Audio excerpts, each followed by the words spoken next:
اخويا انا كما قلت لك ضد المعاونات من الجزائر. رحت اول حاجه الملك ديالنا ديما كيمد لهم يد ديال التسامح في اي عيد، في اي خطاب العرش، خطاب بزاف ديال الحوايج يعني كيبغي يفتح معاهم الحدود. يعني وصلنا معاهم لواحد المرحله اللي صافي خصنا نقطعوا معاهم العلاقه. وشفنا كاع الدول ديال العالم اللي شافوا هذه الفاجعه اللي في المغرب، كاع الرؤساء ديال الدول، الميريكان، بلجيكا، الملك ديال بريطانيا، الرئيس ديال فرنسا، كلهم صيفطوا التعازي، الا الرئيس ديالهم الرئيس الجزائري ما صيفطش برقيه تعزيه للمملكه المغربيه. يعني هذا كنشوفوه احتقار، واللي كيحتقر المغاربه حتى حنا خاصنا نحتقروه. وما بغينا من عندهم حتى شي مساعده، وحتى داك المجال الجوي اللي يحلوه غير يسدوه. عطا الله بزاف ديال الطرق باش كيجيو مساعدات للمغرب، والحمد لله المغرب كاينين الرجال ديالو. راه كنشوفوا دابا الناس هنا في كازا، في بزاف ديال المناطق كيصيفطوا مساعدات للناس اللي في الجبال وفي هذه، يعني غير ان فولونتير، غير ناس متطوعين. يعني المغرب قاد براسو وعنده ولادو وعنده الرجال ديالو، وهذا الشيء اللي نقول لك اخويا، والله يرحم الناس اللي ماشوا وصافي.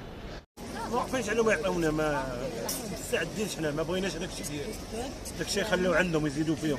حنا مخصوصين، عندنا الملك ديالنا، عندنا كلشي عندنا ديالنا، هذا مرض فيهم وموصل. هادشي اللي سمعت هذا راه ما خصوش يكون، خصوص ناخذهم عندهم كاع. هذوك مرض، هذوك بغاو يديروا البريده باش يتصالحوا معانا، حنا عمرنا ما تصالحوا معاهم. في واحد ناحيه انني ضدها، وفي واحد الناحيه انا معاها، حيت يعني كاين الناس اللي محتاجين اكثر منا.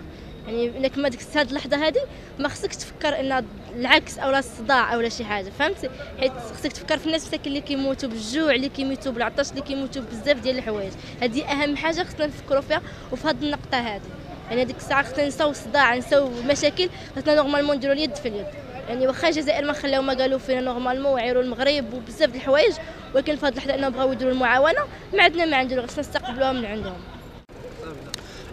انا مع الجزائر. علاش؟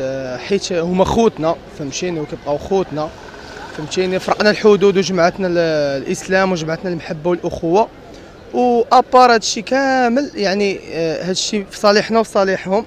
علاش؟ يقدروا يتحلوا المشاكل، يقدروا يتحلوا شي حوايج، يعني الحدود يقدر يتحل، نقدروا نولوا فهمتي شعب واحد، بلاد وحده، فهمتيني فاش دويت لك.